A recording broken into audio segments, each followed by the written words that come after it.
You are an Austrian political organizer and an activist of the Communist Party of Austria, KPÖ. Currently, you are the office manager, the Büroleiter, for KPÖ Plus in Salzburg, so a work that blends academic insight and practical activism. You can correct me if I'm wrong. Jonas Sjöstedt, but you can tell me if I'm wrong about the... All right, perfect. So you are a member of the European Parliament. You were initially elected in 1985 and then re-elected in last year for the Swedish left party, Vänsterpartiet. You are also a member of the Swedish Parliament for 10 years. And right now you are the member of the Committee on Budgetary Control and the Committee on the Environment, Climate and Food Safety at the European Parliament. And you are also known for joining at an early age and for your long commitment to democratic socialism and environmental justice. And we also have Rodrigo Arenas, which is, you are like a French politician and a French activist. Rodrigo has these earrings because we have a translation in English with Theo upstairs. So if you see Rodrigo talking just like upstairs, it's okay, it's normal. Rodrigo, you are currently a member of the French Parliament. You were elected in 2022, then re-elected in 2024 for the French left party, la France Insoumise, within le Nouveau Front Populaire, New Popular Front. And you are also the member of the Committee on Cultural and Educational Affairs. So first, we will have a time to map the global left and to bring elements to have like a comparative overview of the leftist movement, of your local rights, and all the political conditions across our countries. So can each of us, each of you, tell us more about the main dynamics on the left in your countries? We talked about a lot about la France Insoumise in France, but we also want to know how it's working in the other European parties, left parties. Max, could you begin? Merci Alilé. Bonjour tout le monde. I'm quite happy that we can have this discussion in English because my English is a little bit better than my French. So nice to be here. Thank you for the invitation, also to the organizational team of this nice conference. And I think it's quite charmant to commencer, to begin this discussion is now with also the beginning of the thunderstorm outside. It's quite cozy in here, and here we got really a bit dry, and that this summer conference was not planned outside. Yeah, the political situation in Austria, I don't know if you are familiar with it, so I will start quite from the beginning. Austria is a very rural country. We don't have a lot of big cities. I think the 10th biggest city in Austria has only like 30,000 inhabitants. So this has influenced the development of Austrian politics ever since. And right now, Austria is governed by a new coalition of three parties since like the beginning of the year, since winter, with a coalition of the Social Democratic Party, the Conservative Party, and now the Liberals, who are in the government, national government, for the first time ever since. In fact, this coalition is already declared, like within Austrian media, as a coalition of like the losers, because all of this party have lost a lot of like percentage points in the last general elections last September. And it was only by chance, you could say, that a right-wing government was prevented in Austria. You might have heard about the FPÖ, which is the Freedom Party of Austria. They have been strong ever since. You might know the name of Jörg Haider, who was one of the first anti-migrant populist right-wing politicians who really could gain a lot of strength within Europe. We have a right-wing party with percentages over 20-25% since the 90s. So in Austria, we're quite familiar with phenomena which might have taken over in Europe in general only within the last 10 years.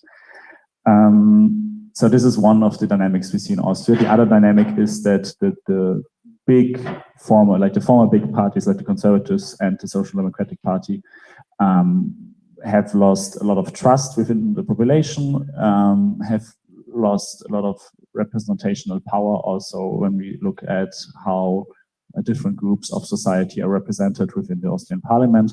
And we have seen that the right-wing party can really claim successes, even though we have a lot of like corruption scandals every other year within this party. So what we see is that these short-term losses of the right-wing party in Austria does not really prevent the strengthening of this party.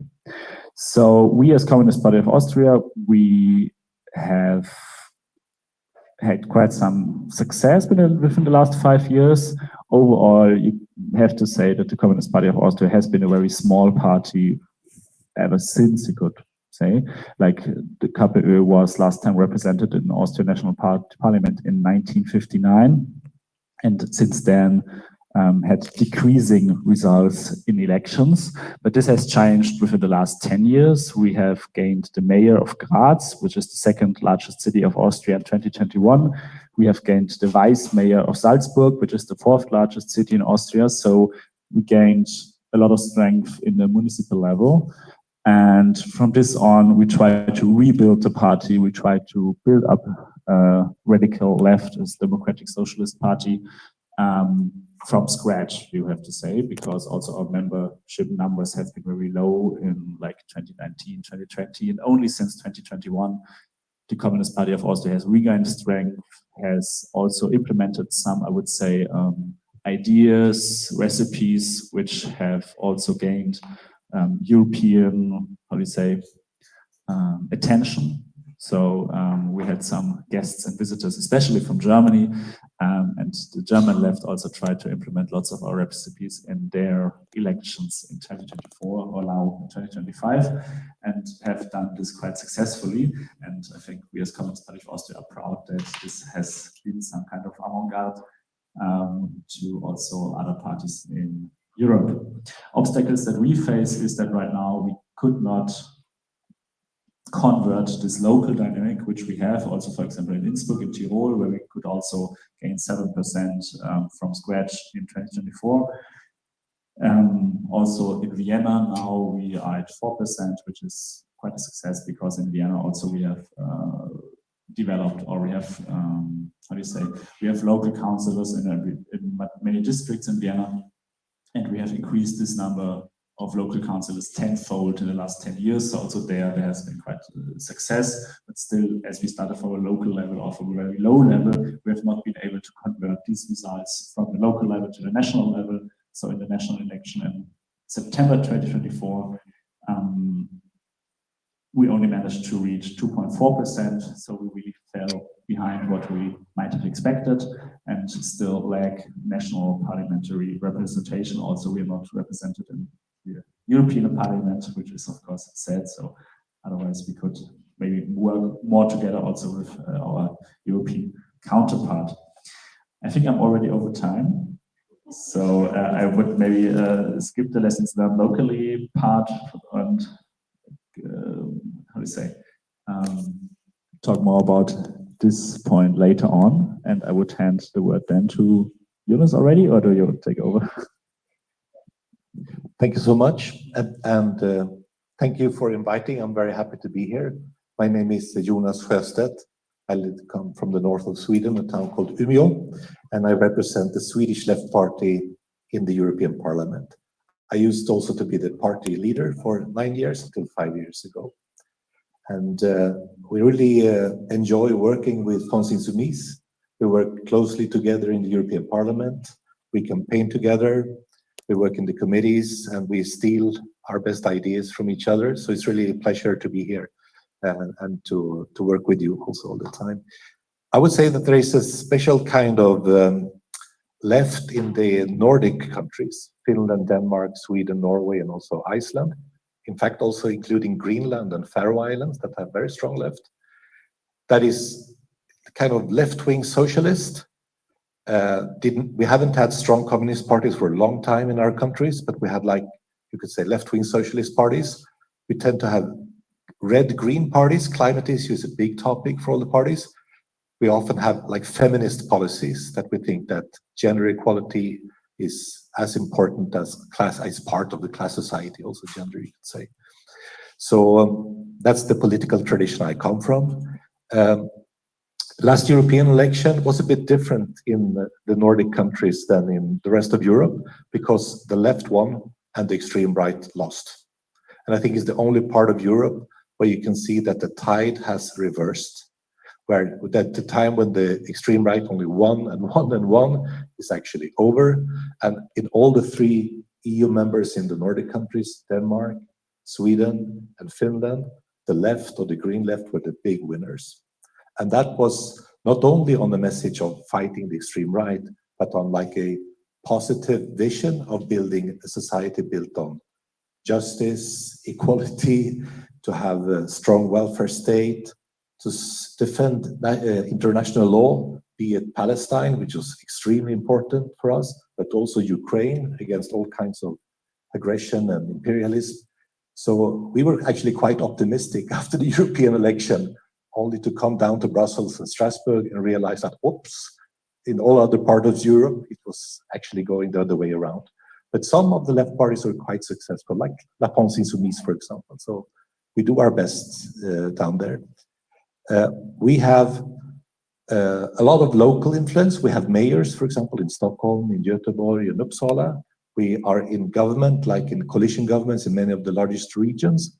But Sweden has a right-wing government that is totally dependent on the extreme right, on the real racist extreme right. And I think many people have this perception of Sweden as being progressive, egalitarian, like socially well-functioning. I'm sorry to tell you, this is largely history. We are one of the most unequal countries in Europe with the largest income disparity.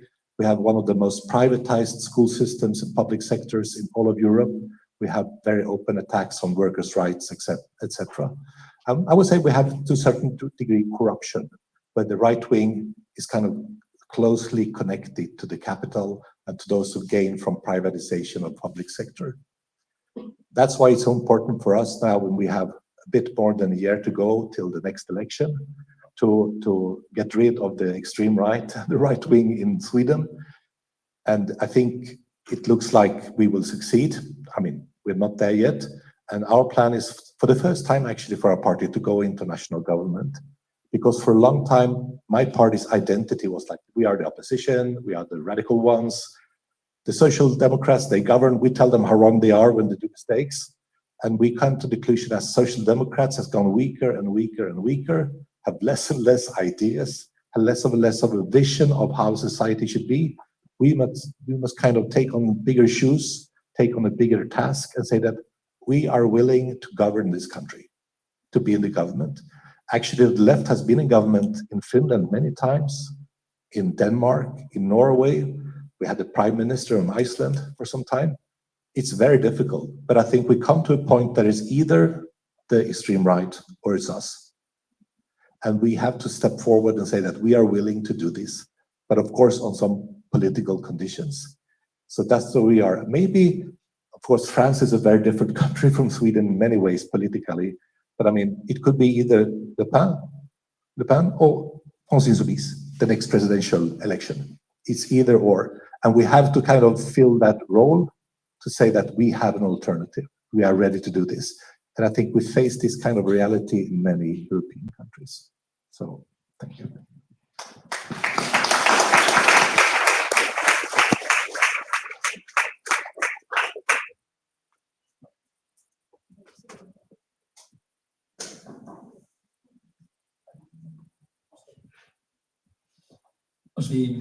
D'abord, merci pour l'invitation. Je suis désolé, mon anglais est vraiment dégueulasse. Je vais vous économiser. On va respecter Shakespeare. Je vais être caricatural dans mes propos, d'abord pour que le traducteur ne désespère pas. Et par contre, on peut avoir l'occasion de revenir sur certains aspects qui vous paraîtront peut-être trop rapides dans mon exposé on pourrait revenir tout simplement. Donc, pardonnez-moi si je vais être très caricatural dans mon exposé. D'abord, c'est vrai que nous avons beaucoup de similitudes dans la confrontation à l'extrême droite, en tout cas ce que ça représente culturellement dans l'imaginaire collectif à travers l'Europe. Et on a un défi à gauche de savoir comment est-ce qu'on va s'organiser collectivement pour répondre à ce défi-là. Okay, so basically Rodrigo apologized in advance for his broken English, as he says. He will try to be as explanatory as possible, but if you have any questions on what he says, he can come back on what he was telling at some point of the panel. And he starts by thanking every one of you to be here. It's an honor for him to be here. And well, he says that although on this panel they might have some pretty different definition of what the far right is, depending on the national context they involve in, they're all quite aware of the risks and the struggle that it is and how to fight it. D'abord, pour pas faire de l'archéologie politique, je vais m'inscrire sur le temps récent, notamment sur le fait que le président de la République, Emmanuel Macron, a choisi de dissoudre l'Assemblée nationale. So not to try to go too deep in the history of French politics, we will start, so Rodrigo wants to start his demonstration by just saying, give you guys a bit of context. The recent event in France, Emmanuel Macron dissolved the National Assembly, and this was quite a political upheaval in the latest French political history. Le fait politique dans cette dissolution, au-delà de la panique morale de Emmanuel Macron, de la panique électorale aussi, c'est que les médias de communication, l'ensemble de la classe politique, mais aussi dans l'opinion publique, il y a eu cette quasi-certitude que l'extrême droite était inarrêtable et qu'elle allait gouverner la France. So despite the moral panic of the president in his action, there was a quite clear understanding, both in the general opinion in France and in the French media system, that the far right was actually going to be unmatched and could enter for the first time in history the French presidency. D'ailleurs, l'extrême droite se préparait. Certains allaient même chez le tailleur pour s'acheter des costumes parce qu'ils se voyaient déjà Premier ministre, ministre, etc. Les jeux étaient faits pour eux. So, and it was not even something that was felt within the French population and within the mediatical system. It was something that the far right of France and their representative were preparing themselves to do. And Rodrigo says that they were actually buying their suits and trying to pinpoint the ministry that they were going to have. So there was a clear risk both in the mediatical system, a clear perception, and within, for them as a party, they were thinking they were going to win. C'est-à-dire que dans le cadre du business électoral, les jeux étaient faits. Within the political bargain, the game was actually already over and they had won. La réponse a été ce qu'on a nommé, peut-être mal nommé, le nouveau Front populaire, qui a permis en fait une réorganisation des classes politiques afin de structurer l'opinion sur une réaction quasi primaire et primale face au risque de l'extrême droite et tout l'imaginaire que ça charrie en France, notamment en faisant référence à la Seconde Guerre mondiale. On est à Berlin, on sait de quoi on parle. So basically what Rodrigo is explaining is that the reaction of the French left parties was quite historical in a sense, both in the ways and also in the symbolism. So basically the answer was clear. The left had to be united under a unified banner, which was, the name was chosen Nouveau Front Populaire, so New Popular Front, and it was a quite, it was a bridge between the history of French politics, because it wanted to be so strong and so symbolic that we had to appeal to darker times, the Second World War, which is something that happened in France already, this New Popular Front, and so the symbolism was clear, and yeah, basically the strategy was to be really symbolic to mark the opinion.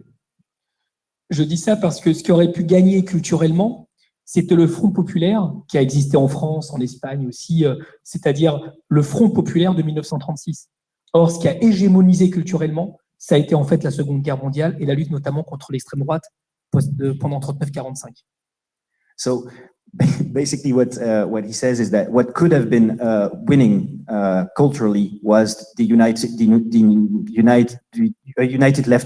leftist front, but what really translated within the public opinion was actually this appeal to the Second World War and the fight, historically the fight at this time against fascist extreme right, and that translated into the United Popular Front that translated in France. De façon relative, le nouveau Front populaire a gagné les élections, mais la bourgeoisie s'est réorganisée à travers ses représentations dans le Parlement, et depuis, alors que le nouveau Front populaire est la première force coalition au Parlement, il n'empêche que c'est les partis d'Emmanuel Macron alliés à la droite qui gouvernent la France. And so the reality, in fact, is that in relative numbers and relatively, the United Left won the election. However, this is not what translated within the parliament, because Emmanuel Macron, the current president, and his allies are still holding on to power and managed to stay in power, even though the United Left won. And this is actually the status quo that we are in right now, is that despite a relative win within the election, we're still not managed to gain power in France. Je dis ça parce que la gauche française n'échappe pas aux logiques du marché de la politique, n'échappe pas à l'électoralisme.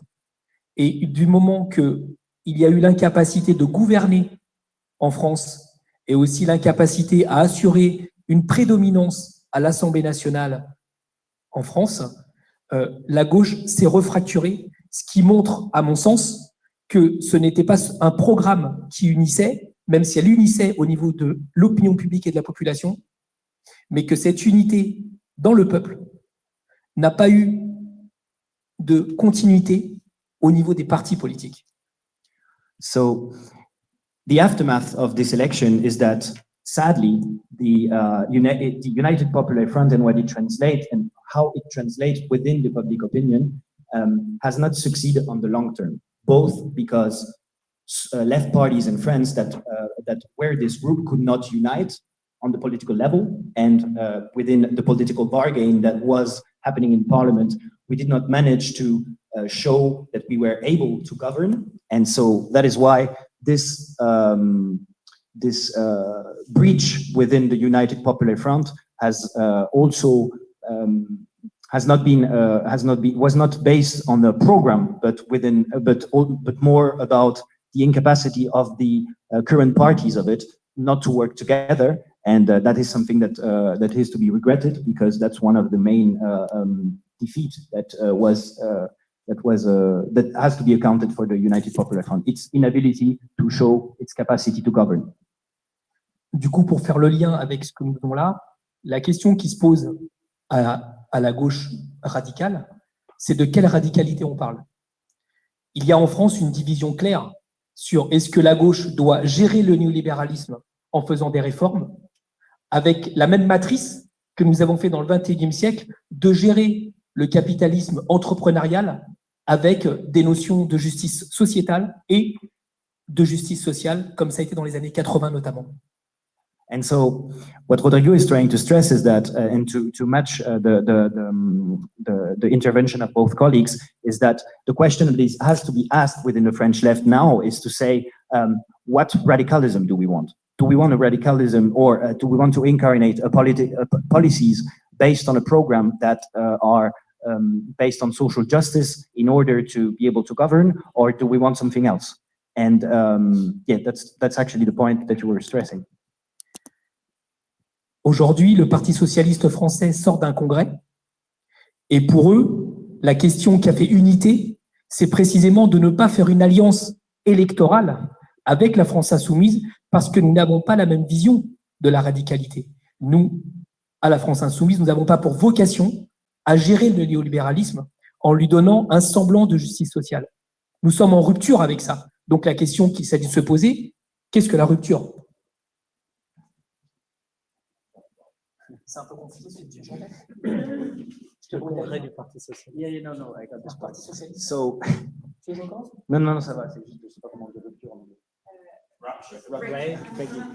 Okay, so and one of the main divides that Rodrigo was talking about earlier is how La France Insoumise can cohabitate within the French left, the French left political parties with the Socialist Party of France, the PS, which is undergoing a transformation because it has, as we speak, the National Congress is happening and has already happened. And the main question that they had was actually they were not willing to ally themselves once again with La France Insoumise. So there's a clear rupture within what had saved the French left and France from the far right, solely based on the incapacity of both left movements to function together because they're opposed, because La France Insoumise is not willing to bargain with the neoliberal order in order to govern. It wants to rupture with it, which is what the traditional Socialist Party has been unable to be, and has been unable to deliver, and they're not willing to do this clear rupture that La France Insoumise wants to do. Cette contradiction traverse de façon très forte le Parti écologiste en France également. And this contradiction between bargaining with the neoliberal order or proposing a clear rupture program, as La France Insoumise does, is also something that is inherent within the French Green Party. That was also part of this new United Popular Front that we talked about earlier. Ce qui nous pose à répondre à deux questions, il me semble. La première, c'est quelle politique d'alliance on organise entre les organisations politiques qui sont dans le marché de la politique pour se répartir les 30% électoraux de la gauche. So there's one first question. The first question that Rodrigo asks, and which is adamant to the situation of the French left right now, is how do we deal with it? How do we ally with people who despise one side of the political offer, of the political bargaining that is actually happening in France right now? So how do we deal? How do we deal with the 30% that the left represents in France within a group of parties that cannot ally themselves together purely based on clear rupture within the dealing with the neoliberal order of France at the moment? Ça, c'est le business. That's the business side. Mais il s'avère que, il me semble, en tout cas je pense, que quand nous sommes dans une radicalité et une rupture, il faut réfléchir en mode Marx première année. And so Rodrigo believes that as La France Insoumise is trying to incarnate that, you have to be Marx 101. So a clear rupture, and we talk after. Avec quelle catégorie, quelle classe sociale on s'allie pour hégémoniser culturellement la population. Okay. And one of the main questions here is also to answer to the question with which social class do we ally ourselves? Whom do we choose to represent in order to represent this rupture and to incarnate this radicality? Si on s'arrêtait au business, on serait aussi cynique et aussi pervers et malsain que les autres. And if La France Insoumise was to stop at the bargaining level, so just discussing politician to politicians, then they would not be different than the other left parties. Du coup, si on parle de Suède, d'Autriche et de tous les pays du monde, cette réflexion doit se poser à l'échelle internationale. Pourquoi? Parce que, en fonction des réalités locales, que ce soit dans les régions, les villes ou les pays, le néolibéralisme ne s'exprime pas de la même façon. And so that is why we have to ask to give this matter an international point of view. And so that is why we're speaking about Sweden. That is why we're speaking about Austria, is because the struggle and the fight against neoliberalism cannot be departed from the different realities, regional and national, that it involves in. So that is why the matter has to be thought at the international level and not only at the national level. C'est pour ça que nous devons nous réunir régulièrement, échanger régulièrement, pour que nos contradictions soient sur la table, de façon à pouvoir dégager du commun. Moi, je travaille beaucoup sur l'Amérique latine. Je suis écologiste.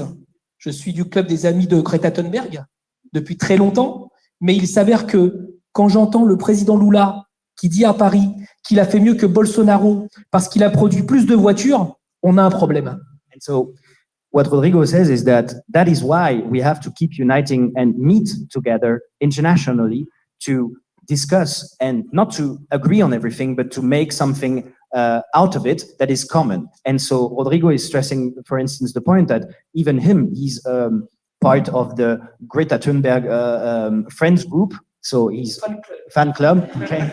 So Greta Thunberg fan club, but so he's an ecologist. But when he hears that Lula, the Brazilian president, is stressing that he has a better business, that he has better result than Bolsonaro because he produced more cars, then that is why even within our left allies we have a problem. Quand à Paris, je me bats contre les voitures électriques. Pourquoi?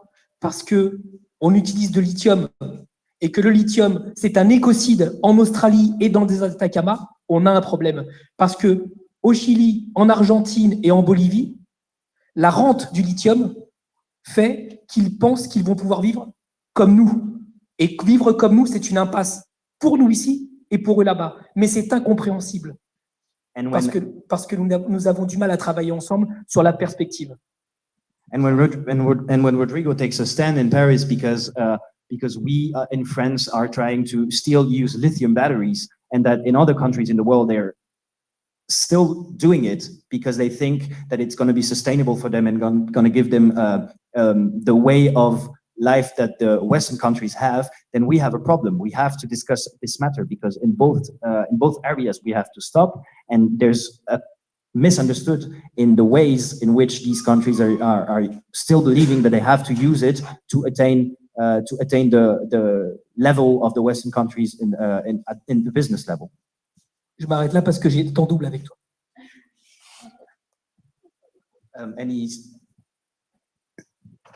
First round.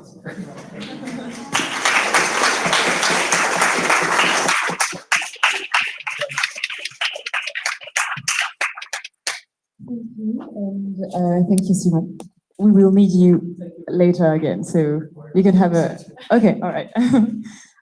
So to lean on the second part of this conference, we will also talk about how we can build international bridges within Europe, within the world. So what lesson can be learned from your local fights? And are you, each one of you, on international spaces of coordination? If not, why? And if yes, how it can inspire you in your work within your party? How can we build this international or maybe European solidarity of work? And how can we build maybe a shared politic culture across the borders?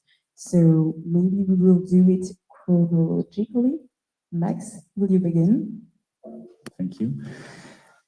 So maybe right now this is the point where I can talk a little bit about how we could reach these successes in Salzburg and Graz as Communist Party of Austria.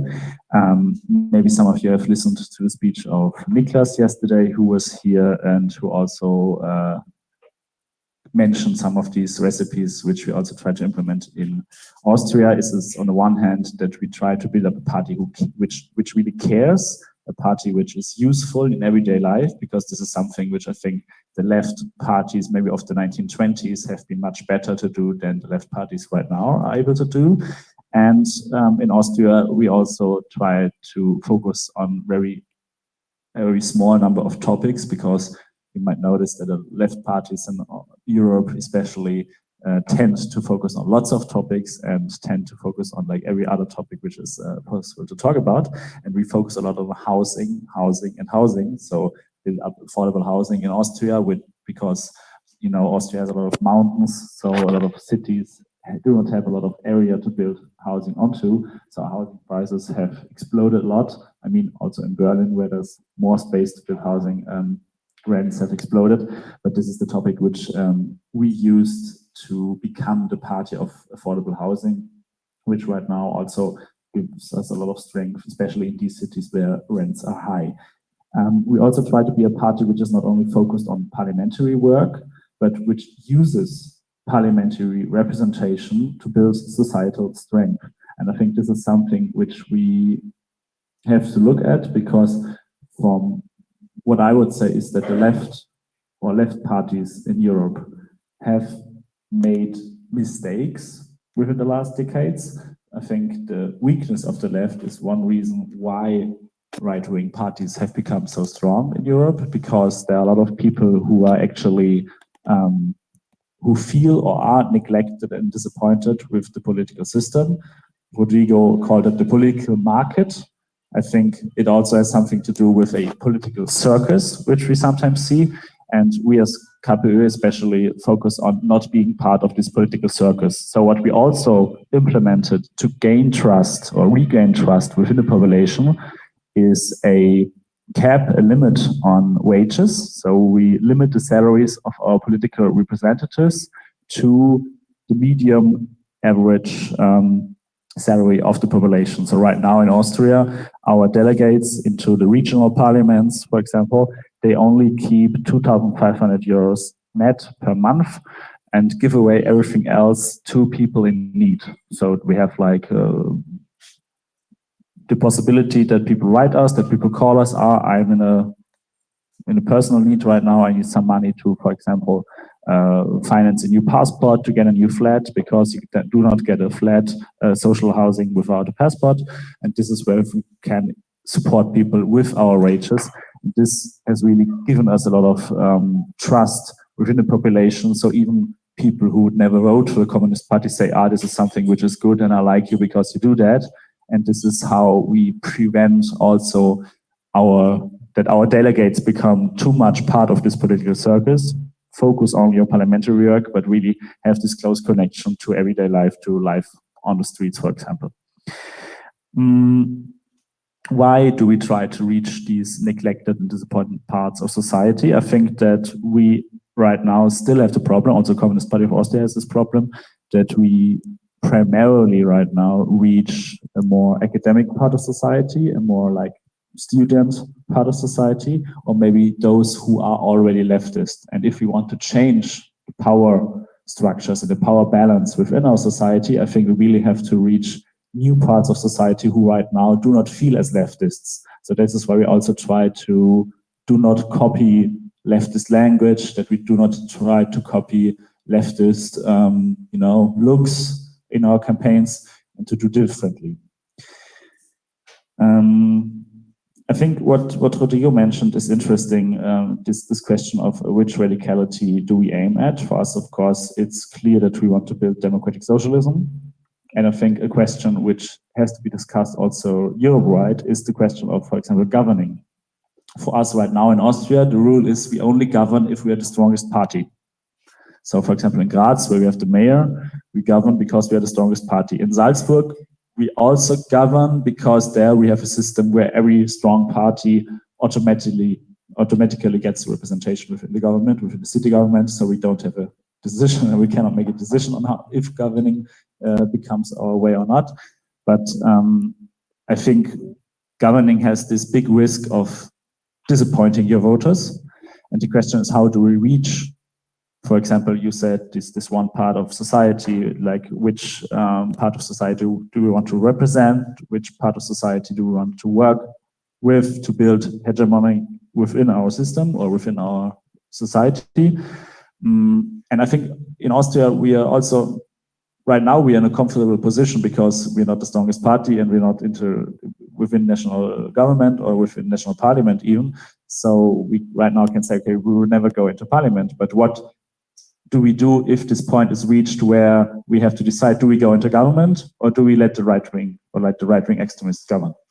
So I think this is where exchange within Europe can be helpful. For us, for example, it's very interesting to see, for example, what happens in Belgium with the Workers' Party of Belgium, where we find a lot of inspiration also for our work. I mean, other parties like the German left, for example, found a lot of inspiration in our work in Austria. And also, I think it's interesting to see how the Scandinavian parties work. So I think learning lessons of maybe how we could do it, but also on the other hand, learning lessons on how we should not do it. Because we see, for example, that in Germany, again, we are in Berlin, so I reference a lot to German politics, that I have the impression, or we in Austria have the impression, that the German left was trying to be like the better Green Party for a long time, that they really tried to focus on, okay, we do what the Greens do, but we do it better. So we do more climate politics, we do more like pro-migrant politics, which we all find good. Like we as communists in Austria, we're definitely pro-migrant, we are pro-climate work, whatever you want to call it. But we said, okay, we cannot focus on topics which the other parties are strong in, because we have to gain strength ourselves. And I think, as I already said, I think the left in Europe also has to ask the question, how did we get so weak as we are right now? I mean, I think in European Parliament we have been weaker before, so right now I think we regained a little bit of strength, also due to the success of our Scandinavian comrades in the number of delegates which we have within the European Parliament. But I think here we also have to say, okay, how can we learn from one another, from our successes, but also from our mistakes. Yeah, I got elected chairman of the Swedish Left Party back in 2012, now 13 years ago. I went into the first election campaign and we campaigned against privatization in the public welfare sector. We had like one topic. So because we realized that most people couldn't connect us to a topic. We had to be, to prioritize. And then we just gained a little and we were so disappointed. It felt like a failure. We got like 5.7% and it felt like, oh, not again. We had the perfect campaign. So we thought that, okay, this time we will actually ask the voters, how do you view us and why don't you vote for us? Because we know that so many people, they like us and they like us, our ideas, but they don't vote for us. They tend to vote for the Social Democrats in the end. So we actually hired a big firm from the US to work with radical Democrats and trade unions, and they made this investigation of our voters. And the answer surprised us. First, people didn't know much about us. They thought that we and Social Democrats, not so big difference. We thought that they had a clear picture of us. They didn't have that.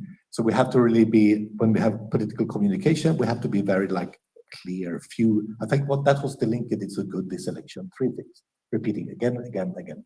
And the second was that it was expressed like this: they rather vote for a big party that could actually realize a little bit good things than to vote for a smaller party that could not realize some very good things. They wanted to have a party that delivered in their everyday life. That was a big thing. So we shifted our communication with the government was dependent on us, and we pushed through 85 social reforms. Free dental care, free contraceptives, free bus rides for kids. And every time we celebrated, this is left-wing policy. We make a difference in everyday life for people. And the polls starting to tick up, and we made a better election next time. We had over 8%. And we can see that the perception of us, who we were, had changed. And I think it's so important that we can also be a party that can deliver. That's what's one of our conclusions on that. I think we also have something to learn from the extreme right, not politically, but how they organize. The extreme right is now the most efficient global political movement. The moment Netanyahu comes with a new lie about the genocide in Gaza, it's repeated by Trump, by Orban, by the extreme right in Sweden. They pick the idea, the campaign methods, all the time from each other. They're super efficient in that way, but we are very poorly coordinated in comparison with the extreme right on how to campaign and how to put forward certain ideas and so on. That's why we need more cooperation with left wing. I know us and Insoumis, we're getting a party cooperation quite soon with other similar left parties, and I think that's really good that we have to have this cooperation. And a weakness for the left in Europe is that still some 45 years after the fall of the Soviet system, there is not a strong modern left in Central Eastern Europe. It's a very weak left. And we have to cooperate more to build up the new modern left. We see parties in Slovenia, in Poland, it's emerging. but we need them in the Czech Republic, in Hungary, in Romania, or we can never have a majority in Europe, like in European Parliament again. So we have to be very deliberate, I think, on helping them in building a good left. I think it's also important, talking about the extreme right, not to have a campaign on their premises. They want the culture war. They want people to actually believe that it's a bigger problem that the drag artist reads as a fairy tale for children than that people cannot pay the rent. They know exactly what they want to talk about. We should always defend LGBT rights and asylum rights, etc. But we should not walk into that trap. We should stick to the class issues, to the rent, to the wages, to the safety on the job, to the lack of resources for the hospitals, for old people not having enough money to pensions to pay the bills, etc. Because that's the weakness of the extreme right, because they are always on the side of the boss. They are always on the same side as the right wing. They are always on the same side as the big multinational companies. And that's how we push them back in Scandinavia. We didn't let them go into this field of culture war. We put pressure on them on right-wing, left-right-wing contradictions. And we kind of, you have been in government, or you have been a supporting government. You have made people poorer. The prices are rising. The rents are rising. You do nothing but lower the taxes for the richest people in their society. And they don't want to hear that. I mean, we have to connect them to the right wingers that they actually are.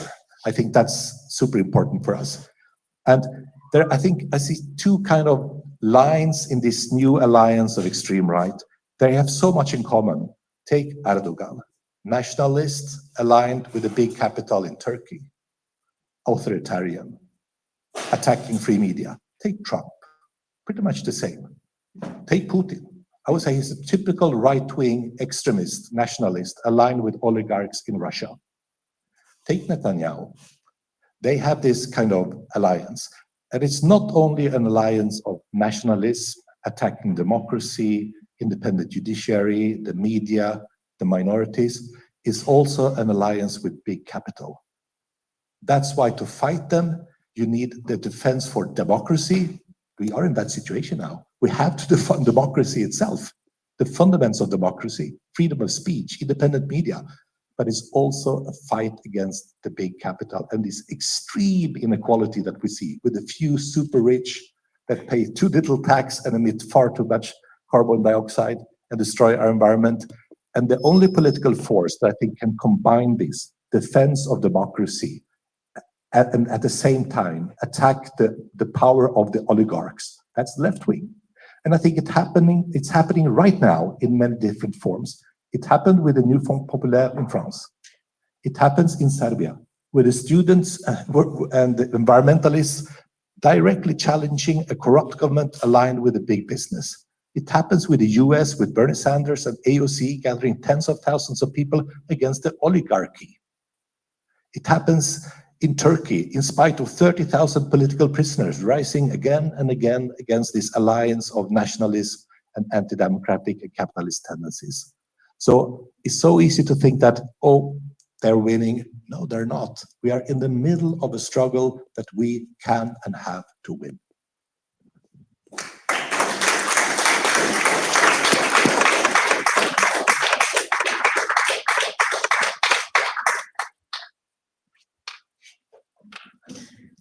D'abord, je remercie les traducteurs, c'est du boulot quand même, juste pour moi. L'Europe, hein, tu as parlé. Hein. On laisse le monde pour après, ça? C'est comme tu le sens. Ok, les deux. Voilà, on va élargir around the world. On a quand même un problème. Je vais donner un exemple. En France, il y a un territoire très rural qui s'appelle la Creuse. In Europe, we focusing on Europe first. In France first. So we have a problem. We have a very rural territory which is called Creuse. C'est vraiment la ruralité, vraiment. Il y a un hôpital où il n'y a pas assez de médecins français pour prendre soin des gens. So in this very rural territory, there's a hospital where we do not have enough staff to care about people, take care about people. C'est un territoire dans lequel le Rassemblement national, l'extrême droite française, a battu la candidate de la France insoumise. In this territory, so the far right, the French far right, the Rassemblement national has beaten the candidate from the left radical party during the last election. Pourquoi? Parce que d'un point de vue général, les habitants de ce territoire, qui voient très peu d'immigrés, pensaient que les immigrés allaient remplacer les Français. The reason why is because the inhabitants of this territory, who are not used to see immigrants on this territory, were thinking that foreigners would steal their jobs. Et que donc les immigrés devaient retourner dans leur pays. Évidemment, leur pays, c'est surtout le Maghreb. Therefore, these immigrants were to move back to their countries, and by these countries, it was meant Maghreb, so the northern part of Africa. Et quand on leur expliquait pendant la campagne électorale législative pour les députés que si on les renvoyait tous dans leur pays, ils n'allaient plus pouvoir être soignés, la peur de l'immigration était plus forte et que ça faisait un récit, une histoire qu'ils achetaient. So, and if we were to send back these people to their countries, and we were telling them, but you will not be cured anymore, then it would fuel the fear of immigrants. Du coup, comment c'est possible que ce que nous racontons, ce que nous expliquons, l'histoire et le monde que nous dépeignons perdent face à cette peur? How can it be possible that this narrative, that our narrative, loses facing these fears? L'exemple que je donne sur la médecine, y compris, je pense, dans votre vie de tous les jours, vous pouvez le décliner sur les différents pans de la société, de l'économie et aussi du voisinage, là où vous habitez, de vos voisins et vos voisines.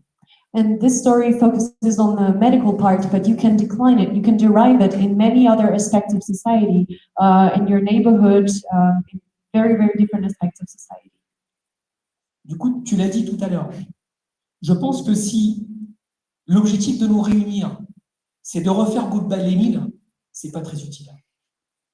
If uniting ourselves is, if the goal of uniting ourselves is to reproduce the movie Goodbye Lenin, it's not very useful. Il faut avoir un peu de culture cinématographique. Je suis d'accord. La question qui se pose, c'est comment, à l'échelle internationale, qu'on soit en Europe ou ailleurs, on pose les contradictions, les moteurs qui nous sont communs. Qu'on soit en Autriche, qu'on soit en Suède, qu'on soit en France, qu'on soit au Brésil, qu'on soit aux États-Unis, quel que soit l'endroit du monde, y compris qu'on soit en Chine, parce que ça pose des questions quand même. So how can we find the common mothers and way to move forward on an international viewpoint, be it in Europe, but also when looking further away, for instance, in the direction of China or elsewhere in the world? Par exemple, si on discute avec nos camarades cubains, ça existe encore, Cuba. Ils considèrent que le socialisme, c'est ce qu'il faut faire, avec une vision très castriste, guévariste des choses, mais avec l'argent du capitalisme des États-Unis. Looking at Cuba, at our comrades in Cuba, they think that socialism is the way, but to achieve it, we need the money from the United States. Pourquoi? Parce qu'une partie de l'économie et du quotidien des habitants dépend de l'argent qu'envoient les immigrés cubains à Miami. Why? Because so what they get back from the United States in Cuba is basically a result of what they send themselves. So this monetary exchange that occur between these two countries. Du coup, la confrontation entre capitalisme, qui soit néolibéral ou autre, avec, on va dire, les Jedi que nous sommes, est plus relative que ça. Il y a des zones de gris dans la confrontation de classes que nous avons à l'échelle de la planète. So there are gray zones in the conflicts that we have between.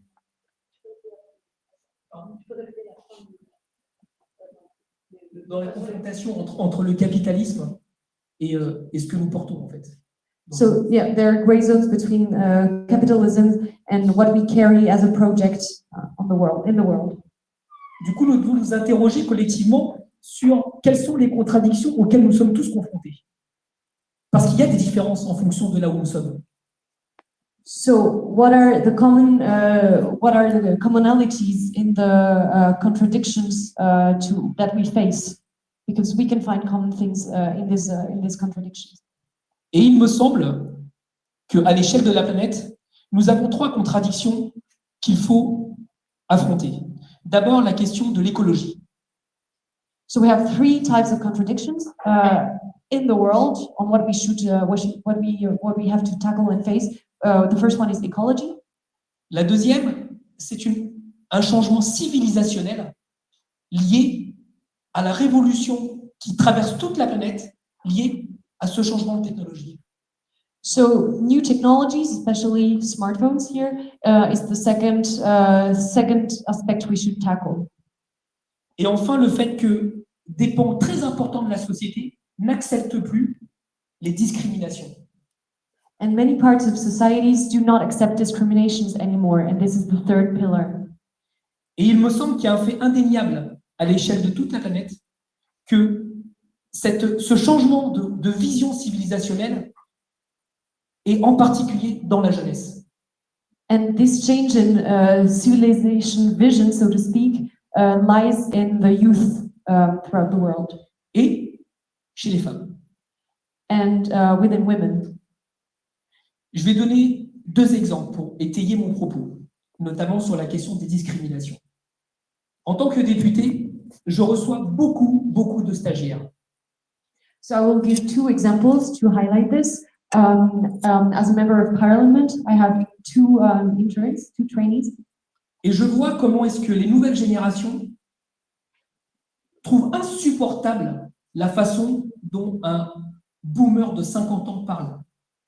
And new generations find it unbearable to hear how a 50-year-old boomer talks about such different topics. Je suis d'une génération dans laquelle faire des blagues homophobes, faire des blagues racistes, faire des blagues phallocratiques et patriarcales était une forme éducative dans laquelle j'ai été éduqué. So how I was educated, my generation, it was normal and it was part of the daily life and part of the habits to make homophobic jokes, jokes that would also convey patriarchal ideas, etc. Je viens d'un pays dans lequel, à l'âge de 15 ans, ma grand-mère m'a demandé de sortir de la cuisine parce que ce n'était pas la place d'un homme. I'm from a country where, when I was 15-year-old, my grandmother would tell me to get out of the kitchen because it's not the place for a 15-year-old boy.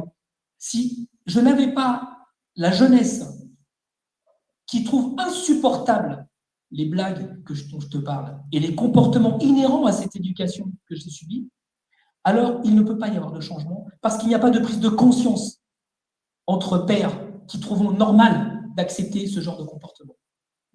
And if I was not surrounded by these youth, by this new generation, it wouldn't be possible to observe this necessary change in the way we approach these jokes and this awareness raising about the fact that it's not normal and this kind of joke perpetuates patriarchal and homophobic habits and behaviors.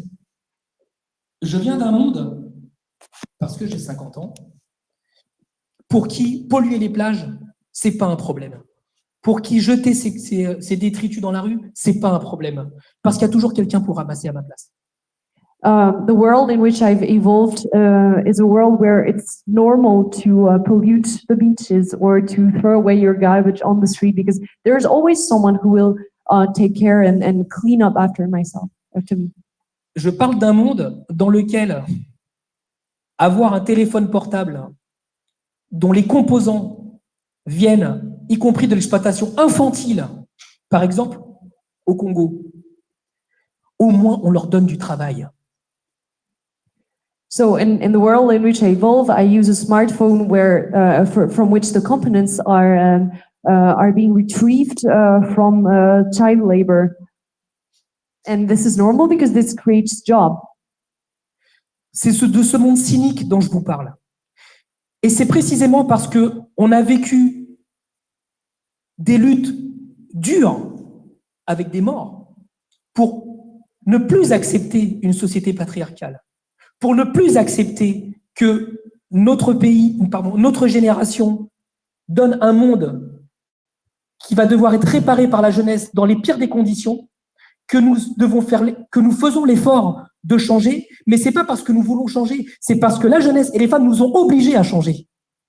So this very cynical world, the generations of activists paid the price, and we observed death throughout the fight. And change is happening not because we want it, but because we have this new generation. We have women, we have all these different categories of society who push us to change.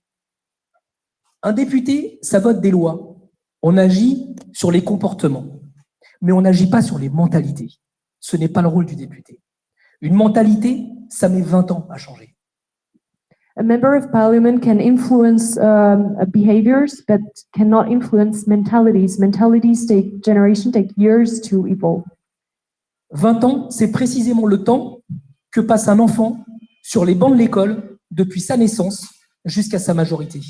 And 20 years, so this time it takes to change, is precisely the time it takes for a child to enter school and to go out of school and start being active in life.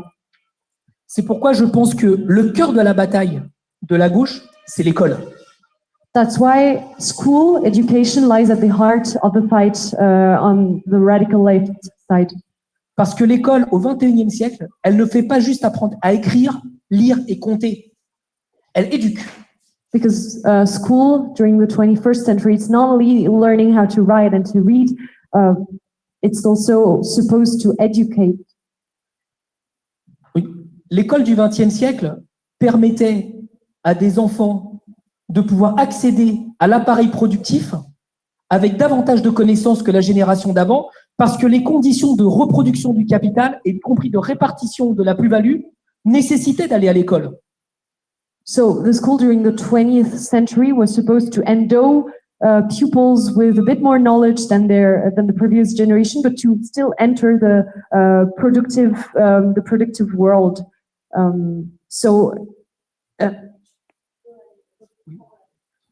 L'école, elle préparait les enfants, en gros, à pouvoir avoir un emploi dans l'économie du XXe siècle. So yeah, school was supposed to. J'avais prévu que j'étais caricatural. School was supposed to prepare children to enter the business as usual, the economy of the 20th century. Mais ça a produit aussi d'autres choses.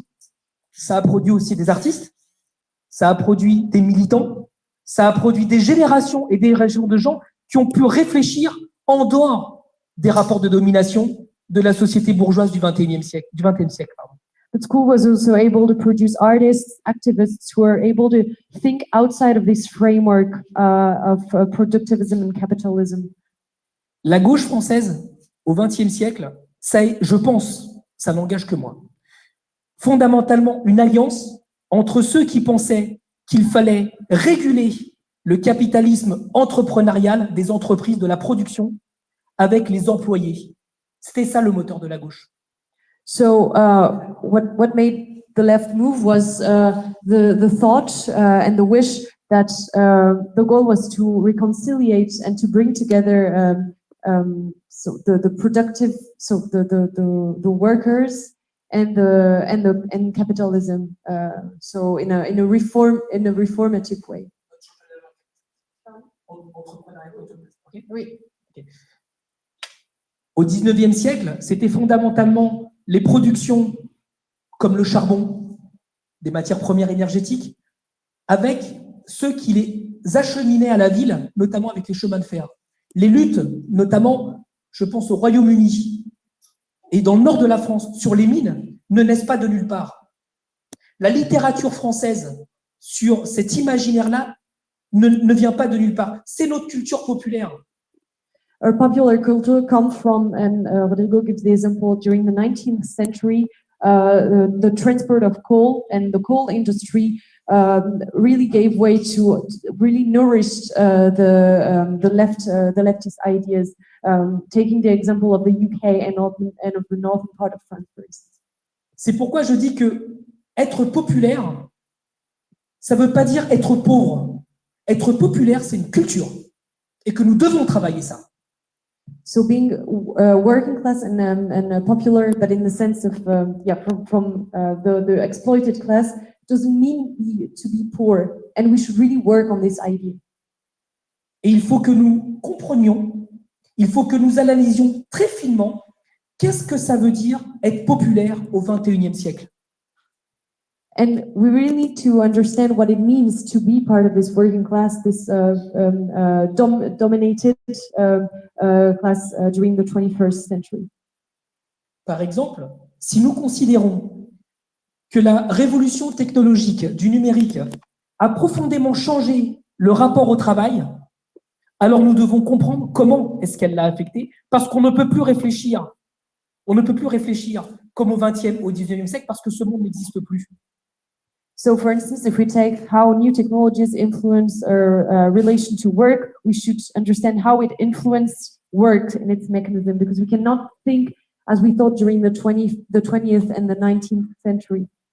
Si nous ne comprenons pas que dans ce cadre-là, les luttes pour l'émancipation des femmes, sur les questions de genre, à l'échelle internationale, ne sont pas centrales dans un projet de rupture, alors nous passerons à côté de l'histoire. And we need to understand that empowerment of women and of categories of populations that are being looked down, it's also very central as part of this fight and understanding 21st century and what's at stake for the left in our era. Et si nous ne comprenons pas que, d'un point de vue de l'écologie, quand on parle de changement climatique, nous avons en Europe cette vision de produire moins de CO2, quand vous allez de l'autre côté de l'Atlantique, c'est pas leur problème. Pourquoi? Parce que le problème du président Lula, c'est de nourrir sa population. Le problème du Chili, c'est d'exploiter le lithium parce que ça leur fait une rente pour pouvoir exister. Donc nous avons une contradiction de vision de ce qu'est une gauche de rupture dans un monde qui est global, et dans la façon européenne que nous avons de voir la planète, ça rentre en contradiction avec la vision d'autres continents qui ne sont pas dans cette même logique, et nous avons une confrontation à affronter. The way we see radical left in Europe is very different than how radical left is perceived in other parts of the planet. Giving an example, when you look at Chile, what's really important is to produce lithium to generate economic growth. When you look at Lula in Brazil, the importance really lies in how do I sustain my population. And when you look at Europe, a central idea of radicality is also linked to ecology. So these contradictions between producing less CO2, but also how do you, on the other hand, sustain your population? This enters into contradictions, and we really need to understand these international contradictions. Nous devons rompre avec le productivisme. Nous devons rompre avec l'extractivisme, parce que nous devons changer nos modes de vie, parce que ce n'est pas soutenable, ni ici, ni ailleurs. Et là, nous avons un problème. We have a problem because we really need to end extractivism and productivism, because this is not sustainable. Parce qu'aujourd'hui, nos modes de vie se font au prix de faire payer le coût écologique et social aux autres pays du monde. Today, our ways of life thrive. Le prix de nos modes de vie à nous. Our ways of life, so we strive on the exploitation, the social and economic exploitation of other peoples and other parts of the world. Je conclue, parce que je suis trop long à cause. Je suis désolé, on double, hein, c'est compliqué. Du coup, quand on se pose à l'échelle de la planète, ça nécessite précisément non pas de faire du relativisme, mais de dégager du commun. Et pour dégager du commun, ça sous-entend qu'il faut tenir compte de l'autre dans une altérité avec des contradictions fortes. So we need to understand the other. We need to understand our contradictions, because relativism should not be the approach, but rather understanding these contradictions, and that's the conclusion. En France, une grande partie de la population vit dans les villes. Quelle réponse on apporte à la ruralité? Quand vous allez en Amérique latine, l'essentiel de la population vit dans la ruralité. Les contradictions ne sont pas les mêmes. Mais ce qui est certain, c'est qu'aujourd'hui, en France, et je pense en Europe, il s'avère que ce que nous racontons, parce que nous sommes dispersés et que nous n'arrivons pas à dégager du commun, y compris entre les différents sports politiques de gauche dans un même pays, le discours d'extrême droite est en train d'être davantage acceptable parce qu'il mène aussi des politiques d'alliance entre des classes sociales qui ont des intérêts contradictoires, mais que dans le discours, ils ont le sentiment d'avoir les mêmes intérêts. Une des réponses à ça, c'est le racisme.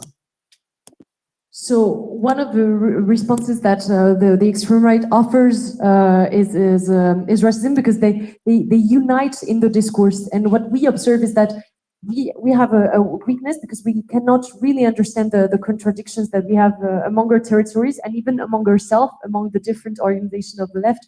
For instance, taking again these territorial differences and contradictions. In France, the majority of the population live in the cities, while the minority live in the rurality. In South America, it's the contrary. So understanding this contradiction of our territories, but also within our own organization is fundamental, is really key.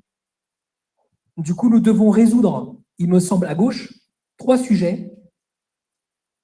Qu'est-ce qu'on entend aujourd'hui par universalisme? Qu'est-ce qu'on entend par humanisme? Et qu'est-ce qu'on entend par internationalisme? Parce qu'on n'est plus dans le XXe siècle. So what we need to understand on the left is, so how do we understand universalism, internationalism, and I think humanism? These are the 3 concepts that we need to really grasp better on the left.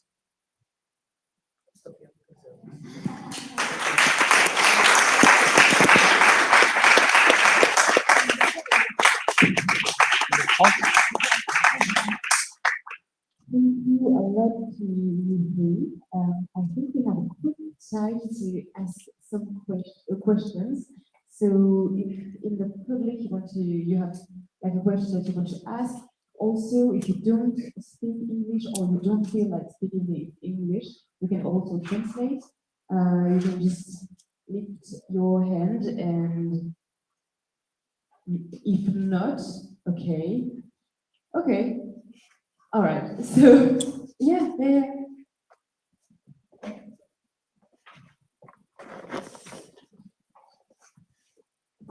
Hi, so first of all, thank you. It was really interesting to hear all of your perspectives. I have a question, because you said that you were ready to enter a government. I suppose it's like in Germany where it would be a coalition government. My question is basically, you quickly mentioned conditions, and I'm quite curious about what that means exactly. Here in Berlin, there are regional elections soon where the left could enter the government. And we discussed recently with some friends and colleagues from Berlin that one of the conditions would be the, not nationalization, but expropriation, I think is the word, of the big, oh God, how do you say this? Housing and exactly. Enterprises.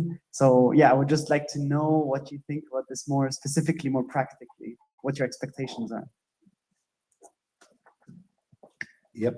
First, I'll do a disclaimer. I'm no longer in the party leadership, and there will be a party congress, and they will, of course, present this through a democratic process. But if I speculate a little bit, I would say that it's very difficult for the left to govern. There are very few examples about the left going into national government and not losing the next election. So it's a difficult game, but there are examples. The Finnish party is maybe the most interesting because they've done it not once, but a couple of times. They've been doing this. And I think you have to be, in one way, realistic about what to achieve, but on the other hand, deliver on some key essential promises. Not too many. They should be hard to digest for your enemies, but they should be possible and hard to say no to at the same time. And if I look upon my party, I presume it would be around things like banning private property in the whole welfare sector. out of the schools, out of the healthcare, out of the home for elderly. There should only be cooperatives or publicly owned welfare. That's a huge reform in Sweden, which is heavily privatized, but it's also very popular. I assume, and people connect this to the left, I think many people think, if they're in there, that might happen. Another thing would be a big investment program in like housing with low rent, new railways, cheaper tickets on the railways and in the transit, public transport systems. And I think a third one could be a thing like taking away temporary contracts for workers and have like the permanent contracts as the normality. Things that it's very hard for Social Democrats to say no to, even though they would like to say no to it. So I think you have to be, and if you achieve that, if you actually achieve that, that was also our experience when we were making the budget with the government, that we actually could show we did this. People don't expect you to take down the moon. They don't expect you to deliver, maybe cut working hours by 10 hours a week. They know it takes time. They know politics takes time. People are, I would say, fairly realistic about what is achievable or not, but we have to make a difference. We have to make an impact, a real difference in daily life for people. Then I also think that apart from taking this difficult task of governing, that we should not always do, but you should always be ready to do it under the right circumstances, it means so much for like the climate, the mental, the discussion climate in a society when the left actually is in power, but not the most reactionary stupidities are said by the ministers. Where you actually can have progressive people that can change things and represent the country. I think people, a lot of people in Sweden, they kind of feel ashamed of the government today. We're the only country that cut the aid to UNRWA, for example, except the US in the whole world. We are a country where you have open corruption, I would say, when it comes to private profits in welfare and ministers, etc. And we want our electorate to have this pride, to have this sense of this is the country where I belong. This is a country for everyone. This is a country where we honor values like gender equality, justice, equality, welfare. That's what we should be. That's what Sweden should be. And to be able to actually do that, I mean, that's what we're here for, to deliver on that. We are not here to have the best speech 1st of May. We would love to have the best speech 1st of May. We try to do it every year. But in the end, we are here to deliver and actually make reality of all those ideas.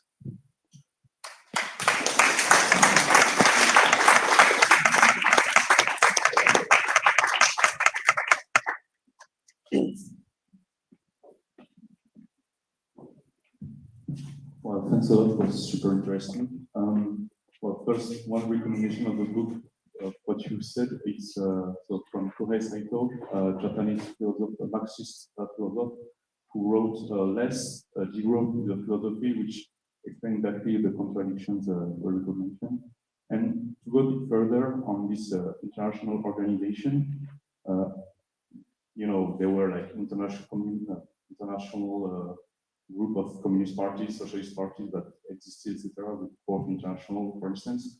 And which form do you think it should take? Like, are there organizations we should use that are already existing?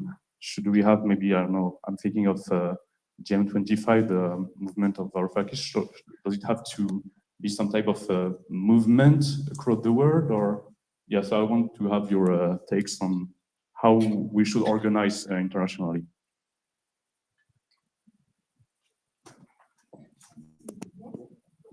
Jonas, you can begin. Yeah, I like that you mentioned Kohei Saito, which I think is one of the most interesting Marxists that we have globally today in his writings. And he connects the climate crisis to, I would say, fairly traditional Marxism. And he goes back to Marx, that he actually wrote about these questions, not climate in particular, but agricultural, lack of resources, and that actually it goes away green straight back to Marx, what he wrote, that was kind of forgotten during dogmatic Marxist-Leninism. It was not fitting in, but it's there. There is this tradition as well, and I think Kohei Saito is one of the most interesting writers about it. So I don't think we need one organization. I think a lot of experience from the time when party was kind of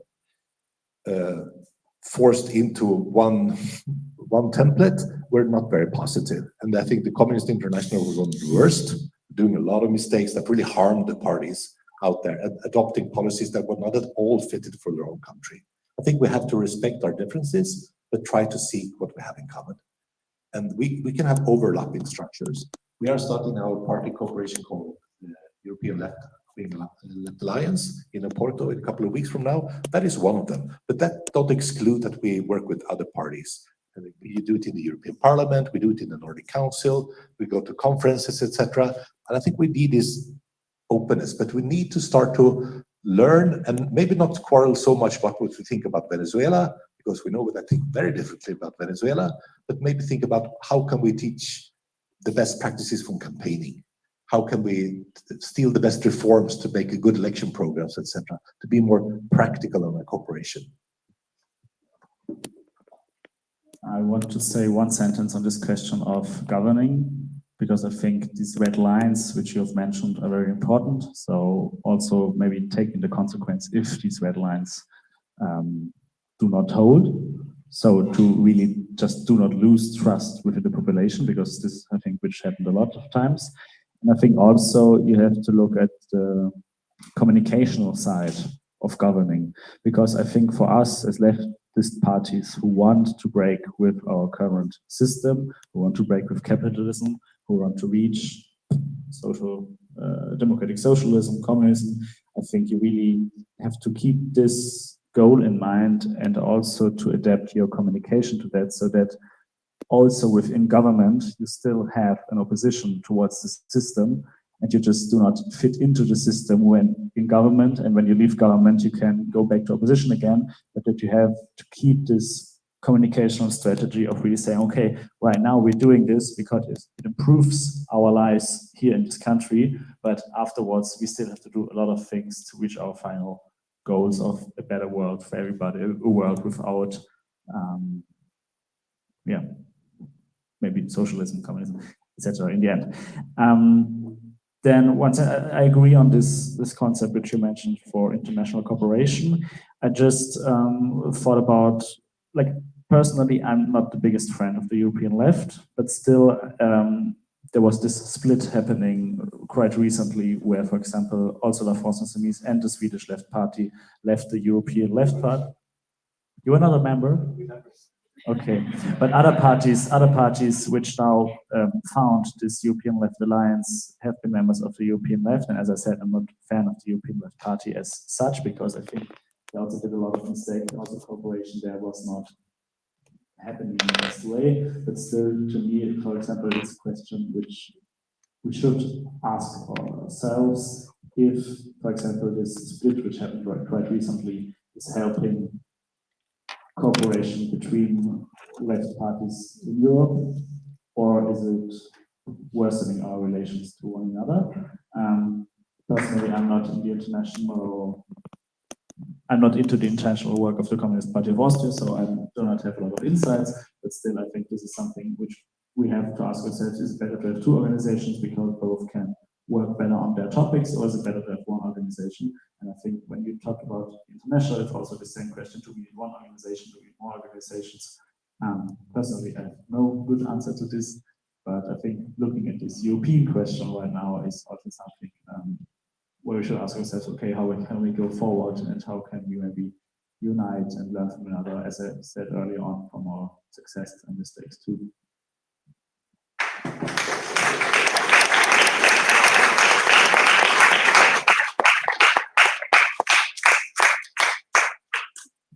Ok. D'abord, il faut accepter aussi qu'on a quand même parcouru du chemin depuis 1980. On est dans la ville emblème de ça. First, we need to acknowledge that there's been a long way since 1989, and we are in the right city to talk about it in Berlin. Les partis communistes n'ont pas disparu, malgré tous les efforts qui ont été faits par certains pour le faire. Communist parties have not disappeared, even though many tried to trample them. Il y a des partis écologistes, il me semble, dans tous les pays d'Europe. There are ecological parties in every country in Europe. il y a des partis socialistes, sociodémocrates, sociolibéraux, plus ou moins à gauche, plus ou moins à droite, dans tous les pays d'Europe aussi, qui n'ont pas disparu. There are social democrats, centrist party, and pretty much every country in Europe as well. Et nous avons l'émergence de nouvelles formes d'organisation politique, comme la France insoumise en France, qui arrivent au moment où nous parlons. And other forces, just like the France Insoumise alternative and radical left, tend to appear just like in France as we are talking. Mais la France insoumise n'est pas née comme une application Apple. But the France Insoumise didn't appear as an Apple app. Ça fait longtemps que la France insoumise existe en France et que ça a été un processus d'accumulation de lutte, de représentation électorale et de perspective nationale qui aujourd'hui nous amène à être la première force politique à gauche en France.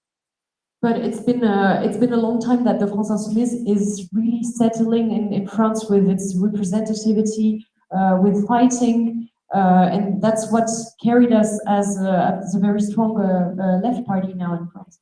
La capacité d'agglomérer des personnalités politiques avec une forme assez traditionnelle de concevoir la politique, avec aussi des personnalités qui viennent de la société civile et qui incarnent des luttes.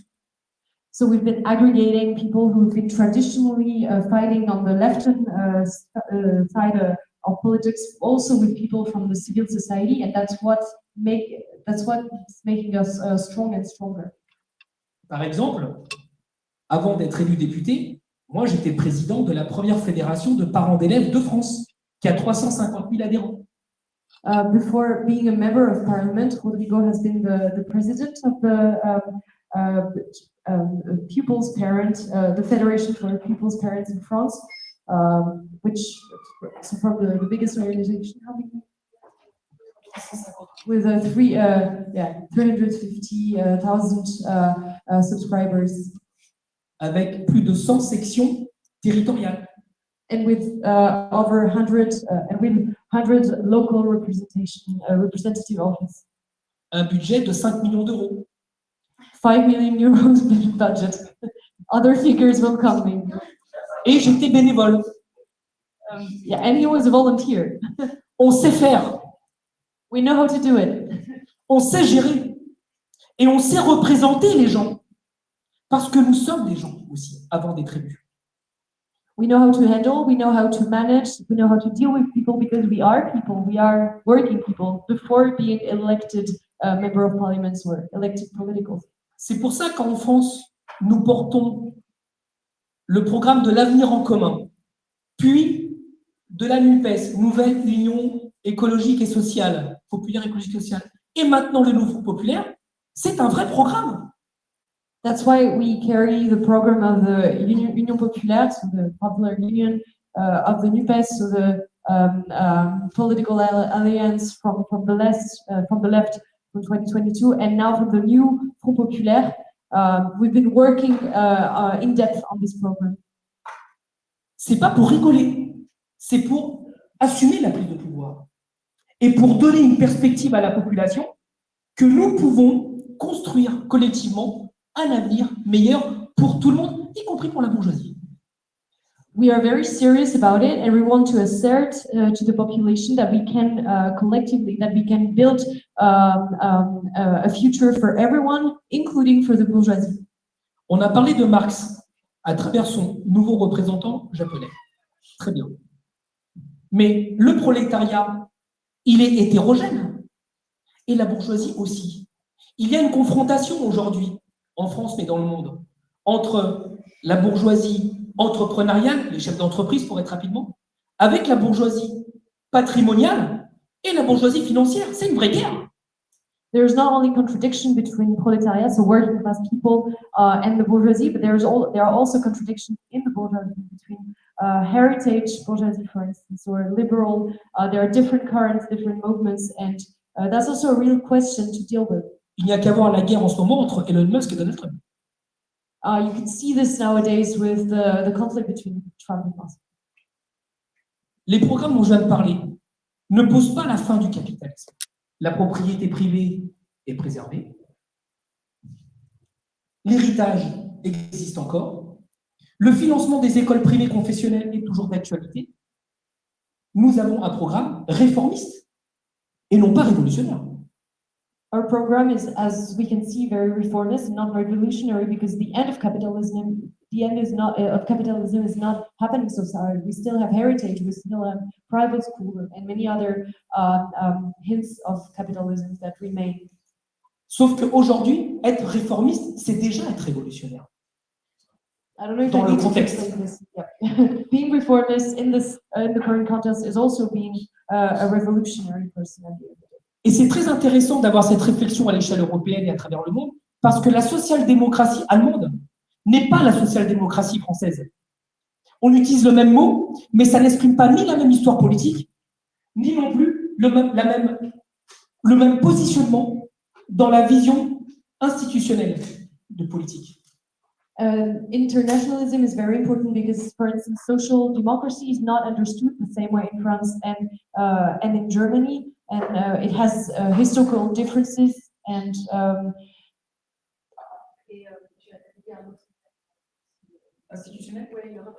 another institutional impact and history and other institutional meaning as well.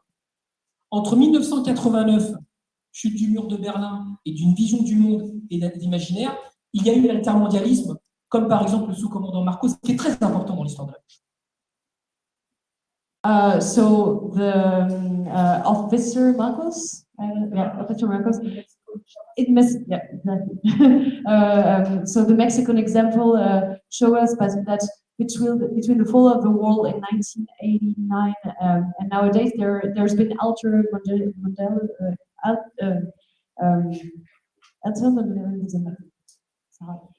qui nous dit qu'il y a assez de partis politiques. Il y en a assez. La question, c'est culturellement, qui est-ce qui hégémonise? So beyond political parties, who creates the hegemony? Inévitablement, ce qui se passe au Mexique aujourd'hui n'a rien à voir avec ce qui se passe en Europe, puisque au Mexique, par exemple, se pose la question de la réappropriation de la République, de la démocratie et de la lutte contre les gangs, qui sont aussi une alternative sociale. So social alternative, for instance, is thought differently in Mexico than in Europe, because, for instance, there are other problematics like fighting against gangs and other constraints and topics that are definitely not the same as we have to deal with here. Il n'y a pas de sous-développement politique. Il y a d'autres contradictions qui s'expriment. Mais ce qui est certain, c'est que ce soit en France ou les camarades qui sont ici de Suède et d'Autriche, on ne fait pas ça pour rigoler.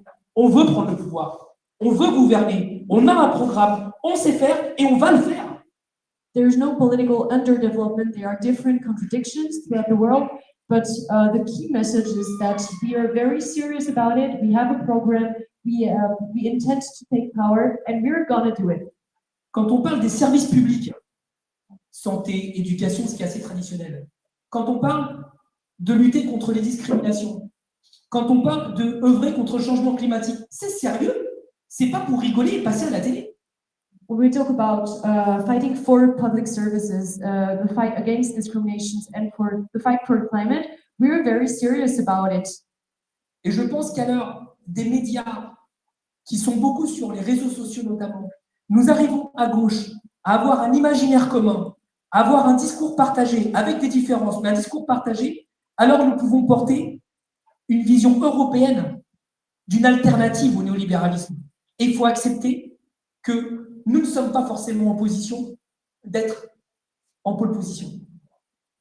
So through social media, we have a lever to share commonalities and to unite with the other left organization in Europe. And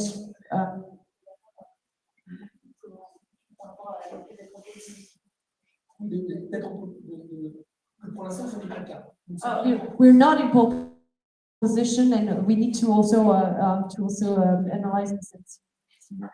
Mais c'est parce que dans l'imaginaire, nous ne sommes pas en pole position, c'est que nous avons la possibilité de créer la surprise. Et cette surprise-là, ça s'appelle l'espoir. So we're not insiders yet. We're not top of the political spectrum yet. But one solution, one way is hope. L'exemple que je vais vous donner, et ce sera ma phrase de conclusion, nous avons eu plus de 3 millions de personnes qui ont défilé à Paris contre la réforme des retraites. La réforme des retraites a été mise en œuvre, mais nous savons que nous avons un capital d'imaginaire de comment est-ce que la retraite doit se mettre en œuvre qui est dans notre programme. C'est-à-dire que nous avons une alternative. Nous avons un monde différent à proposer que celui d'Emmanuel Macron. Nous avons un monde différent que proposer de tous les gouvernants de droite et d'extrême droite qui sont aujourd'hui au pouvoir en France, pardon, en Europe, que ce soit Mélanie, que ce soit toutes les personnes que nous connaissons et qui sont nos adversaires politiques. Nous avons une perspective à donner et que nous aurions tort de nous pencher sur nos frontières. Parce que si je parle des retraites en France, je parle des luttes écologistes en Suède, je parle de la question, tu as parlé des montagnes en Autriche, on a les Jeux Olympiques en commun. Eh bien, nous devons proposer une alternative commune. Nous ne pouvons pas faire en France les Jeux Olympiques parce que ça va foutre en l'air le climat, pas seulement en France, mais aussi en Autriche, en Suisse et en Italie.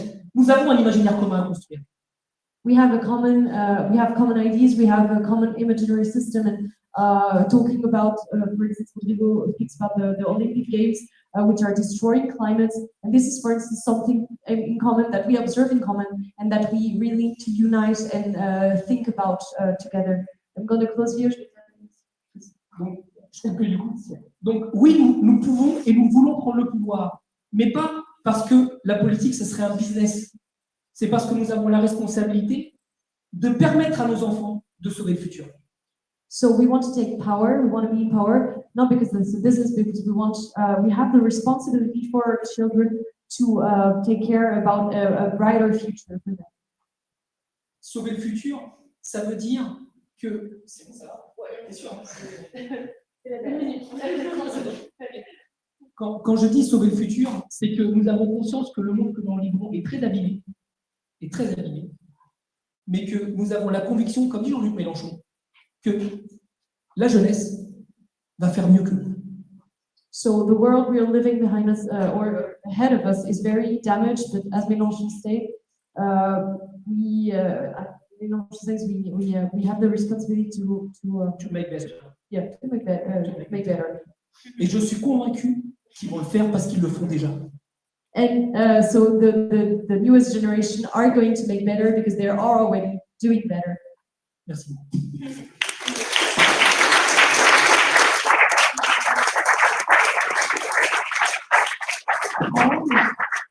Thank you very much. We are arriving at the end of this conference. I want to thank you very, very deeply. It was so nice to have you. And I think everyone in this room is very happy to have heard you. The next conference will be held in French. La prochaine conférence se tiendra en français. It will be about, if you want to stay because you want to train your French or your ears, you're very welcome to you. And also we will have like a queer quiz tonight at 8. And it will be held in French and in English. So you are very welcome to stay here. We have room for everyone. You have like 5 minutes to take a drink, take a snack, and then come back here. Yeah, thank you very much, everyone.